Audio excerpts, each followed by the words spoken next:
Baik, selamat pagi. Assalamualaikum warahmatullahi wabarakatuh. Jadi, hari ini kita akan belajar lagi tentang mekanika bahan ya. Jadi mekanika bahan adalah sebuah perhitungan untuk mencari kekuatan dari bahan tersebut ya. Jadi hari ini yang kita bahas adalah tegangan geser ya. Contoh dari aplikasi tegangan geser ada di perhitungan baut ini. Di sebuah sambungan jembatan ada gaya tarik ke kanan dan ke kiri, dan kemudian ada juga nanti ada tekannya juga, sehingga akan menyebabkan gaya geser di bautnya. Nah, baut itu akan menahan gaya geser tersebut. Nah, dari gaya geser tersebut kita bisa mencari tegangan geser.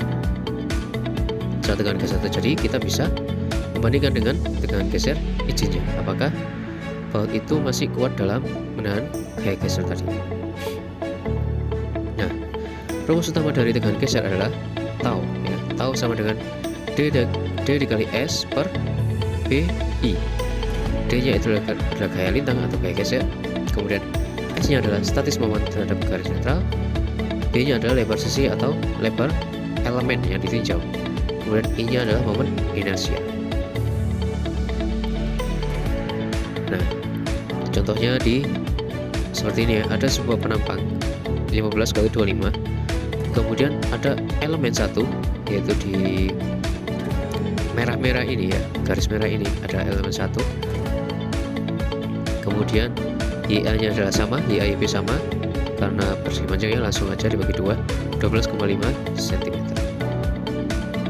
Nah, elemen satu ini sejarak 5 cm dari sisi atas penampang.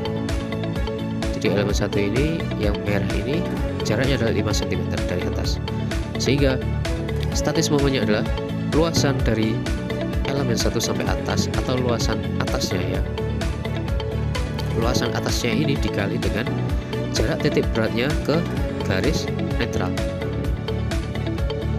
Jadi sebagai contoh, luasan dari atasnya elemen satu adalah 15 dikali 5. Kenapa kok kali 5? Karena elemen satu ini sejarak 5 cm. Kemudian 15 nya dari mana?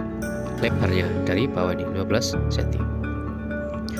Sehingga persegi panjangnya warna abu-abu ini adalah luasnya 15 dikali 5. Nah, statis momennya adalah dikali luasan dikali dengan jarak titik beratnya yang abu-abu ini ke garis netral. Bagaimana cara kita mencari jarak ke titik beratnya ke garis netral? Yaitu dari 5 cm ini dibagi 2, jadi 2,5 ya. Kemudian jarak dari serat atas ke garis netral ada 12,5 cm, berarti jarak antara titik beratnya di atasnya elemen satu ini, bangun di atas elemen satu ke garis netral adalah 12,5 dikurangi 2,5, sehingga statis momennya adalah 15 dikali 5 dikali dengan 12,5 minus 2,5, sehingga ketemu 750 cm pangkat 3. Itu adalah statis momennya. Kemudian B yang dipakai adalah 15 cm, karena di elemen satu ini B nya masih atau lebarnya masih 15 cm.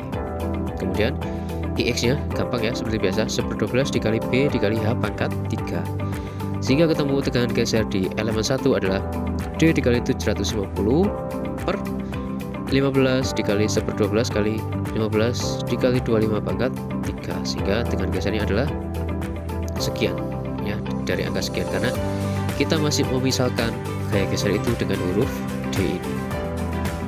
Jadi untuk statis momen adalah luasan yang di atasnya elemen dikali dengan jarak titik beratnya ke arah garis netral. Lanjut ya, ini adalah contoh soal. Jadi ada sebuah elemen A itu adalah yang merah, kemudian yang B itu adalah yang biru. Jadi elemen A itu sekitar di sini ya, di merah ini, kemudian B adalah yang biru. Kemudian YA YB ketemu, YA nya adalah 14,19 cm, YB nya adalah 18,81 cm, tingginya adalah 33 cm. Kemudian B yang dipakai ini ada 2 ya, jadi kita kalau mencari elemen di A tegangan gesernya, B yang dipakai adalah 15 cm. Kalau kita mencari tegangan geser di B yang biru ini otomatis lebarnya yang dipakai adalah 5 cm. Nah, jadi ini adalah elemen 2 ya. Elemen 2 ini adalah yang garis merah. Oh ya, maaf ya.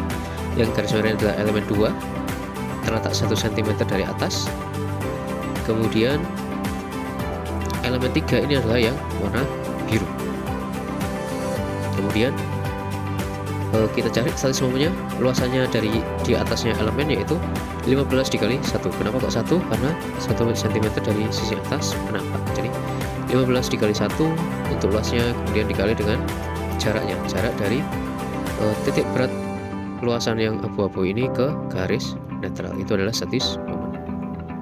Kemudian B yang dipakai adalah 15 cm karena elemen 2 ini masih di daerah B dengan 15 cm, sehingga tegangan geser elemen 2 adalah D dikali dengan statis momen. Statis momennya adalah luasan dikali dengan jarak titik beratnya luasan tadi ke garis netral, kemudian dibagi dengan B dan dibagi dengan momen inersia. Kemudian kalau kita mencari tegangan geser di elemen 3, berarti kita cari luasan di bawahnya. Jadi kalau misal titik itu ada di atas garis netral, berarti yang dipakai adalah luasan atasnya. Nah, sebaliknya kalau titik itu ada di bawah garis netral, berarti luasan yang dipakai adalah bawahnya. Ya. Kemudian kalau kita mencari S3 ini ya, elemen 3, berarti luasannya yang dipakai adalah bawahnya. Berarti 5 cm dikali 10 cm adalah 50, kemudian dikali dengan jarak B ini, jarak titik beratnya ke garis netral, sehingga jaraknya adalah, karena ini adalah 10 cm, titik beratnya otomatis 5 cm kan ya. Jadi jaraknya adalah YB dikali dengan 5 cm. Itu adalah jarak titik berat penampak biru ke atas atau ke garis netral. Kemudian B yang dipakai itu adalah 5 cm. Kenapa kok 5 cm? Karena elemen 3 ini ada di daerah 5 cm. Sehingga tegangan geser 3 itu adalah D dikali dengan statis momennya 5 kali 10 dikali 18,81 kurangi 5 dibagi dengan 5x, itu akan menjadi tegangan geser di elemen 3. Nah, jadi nanti kita cari di elemen 2 ini ya, di sini titiknya, kemudian elemen 3 titiknya ada di gambar ini, di daerah biru. Kemudian untuk mencari tegangan geser maksimum itu ada di daerah sumbu netral. Kemudian ke sisi atas sama sisi bawah itu tegangan gesernya adalah 0 karena tidak mempunyai luasan. Jadi atas kan luasannya 0, kemudian di bawah juga luasannya juga. Nah, contoh lainnya kita lihat di sini, ada tegangan maksimum, ada tegangan C, ada tegangan D. Jadi untuk elemen C dan D ini itu agak berhimpitan. Jadi untuk B itu maksudnya berbeda dengan B ya. Jadi elemen C itu terletak sedikit di atas, sedangkan elemen D itu berada di sedikit bawah, sehingga elemen C ini B-nya itu menggunakan 15 cm karena sedikit ke atas, masih di daerah dengan lebar 15 cm. Kemudian untuk D karena sedikit di bawah, masuk ke daerah dengan B 5 cm, sehingga B yang dipakai itu berbeda. Yang tegangan C itu adalah B yang dipakai 15 cm, yang tegangan D B yang dipakai adalah 5 cm. Kemudian kita mencari tegangan maksimum. Tegangan maksimum itu adalah berada di daerah garis netral. Kita pakai yang daerah bawah, sehingga luasan di bawah garis netral dikali dengan setengah YB, kemudian dibagi dengan 5x karena B yang dipakai adalah 5. Nah ini ya.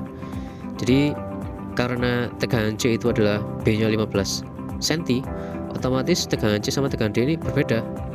Karena pembaginya lebih banyak, maka tegangan C itu lebih kecil daripada tegangan D, sehingga di daerah pangkal ini akan terjadi loncatan grafik tegangan gesernya. Jadi yang merah ini adalah tegangan C, yang biru adalah tegangan D.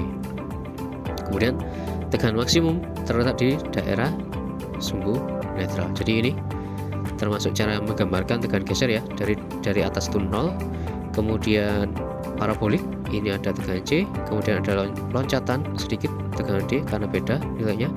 Kemudian karena masih di atas garis netral maka akan menanjak sedikit sampai tegangan maksimum, kemudian ke bawah parabolik. Jadi gitu ya. Jadi ini ada beberapa tugas yang sudah ada di materi DC Pajar ya, silahkan dikerjakan ya. Jadi itu saja mungkin untuk video kali ini. Terima kasih atas perhatiannya. Mohon maaf apabila ada salah kata.